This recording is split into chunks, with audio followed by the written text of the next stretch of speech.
కాళేశ్వరం ప్రాజెక్టుకు సంబంధించి మాజీ ముఖ్యమంత్రి కేసీఆర్ బుధవారం కాళేశ్వరం కమిషన్ ఎదుట విచారణకు హాజరయ్యారు.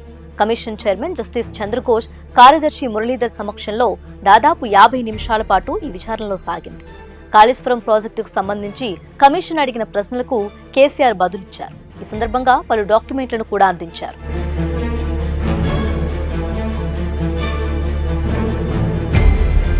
స్వల్పంగా జలుబు, అనారోగ్యంతో బాధపడుతున్న కేసీఆర్ ఆ కారణంగా విచారణను ఓపెన్ హాల్లో ఫేస్ టు ఫేస్ కాకుండా వ్యక్తిగతంగా 1-to-1 ఇన్ కెమెరా ద్వారా చేయాలని కోరారు. కేసీఆర్ అభ్యర్థనను అంగీకరించిన justice P Chandra Ghose open court hall నుంచి మాజీ మంత్రులు, ఎమ్మెల్యేలు, మీడియాతో సహా అందరినీ బయటకు పంపి గులాబీ బాస్ ను ప్రశ్నించారు.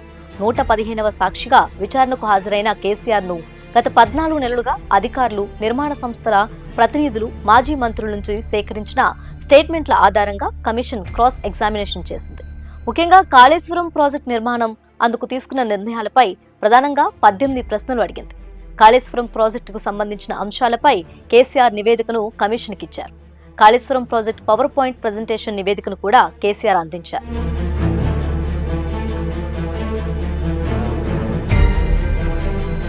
మూడు బ్యారేజీల నిర్మాణానికి ఎవరు నిర్ణయం తీసుకున్నారని కమిషన్ అడగ్గా కాళేశ్వరం రీఇంజనీరింగ్ గురించి కేసీఆర్ వివరించారు.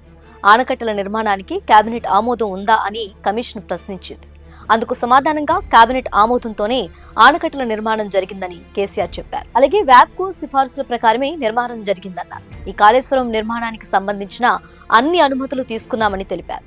కాళేశ్వరం ప్రాజెక్ట్ అన్ని అంశాలతో ఉన్న పుస్తకాన్ని కమిషన్కు కేసీఆర్ అందించారు.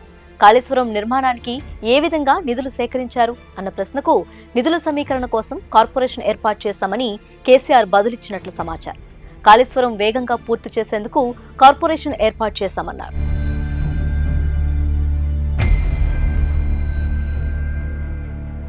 బ్యారేజీల్లో నీళ్లను నింపమని ఎవరు ఆదేశించారు అని అడగ్గా ఎంత నీరు నిల్వ చేయాలన్నది ఇంజనీర్లు చూసుకుంటారని ఆయన సమాధానమిచ్చారు. నీటి నిల్వ అనేది రాజకీయపరమైన నిర్ణయం కాదని, కరోనా, ఇతర కారణాల వల్ల కాళేశ్వరం కార్పొరేషన్కు ఆదాయం రాలేదని చెప్పారు. ప్రభుత్వం గ్యారంటీ ఇచ్చినందున ఆ మొత్తాన్ని ప్రభుత్వమే చెల్లించిందని కేసీఆర్ తెలిపారు. కాళేశ్వరం నిర్మాణంలో నాణ్యతకు అత్యంత ప్రాధాన్యం ఇచ్చామన్నారు.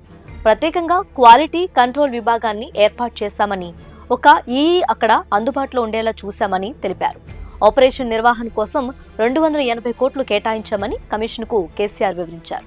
బ్యారేజీల నిర్మాణం, స్థలం ఎంపిక, మార్పు, సాంకేతిక అంశాలు, నీటి లభ్యతను దృష్టిలో ఉంచుకొని కాళేశ్వరం చేపట్టినట్లు కేసీఆర్ వివరించారు. కాళేశ్వరం ప్రాజెక్టుపై ప్రతి అంశానికి కేబినెట్ అనుమతి ఉందన్న కేసీఆర్ కమిషన్కు జీవో నెంబర్ 45ను ఆపరేషన్స్ అండ్ మెయింటెనెన్స్ బుక్ ను అందించారు.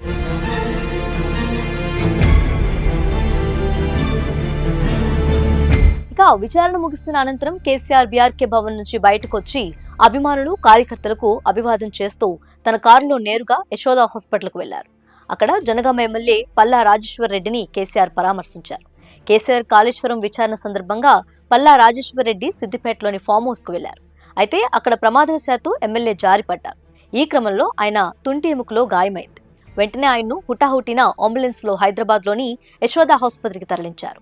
ప్రస్తుతం ఆసుపత్రిలో పల్లా రాజేశ్వర్ రెడ్డి చికిత్స పొందుతున్నారు.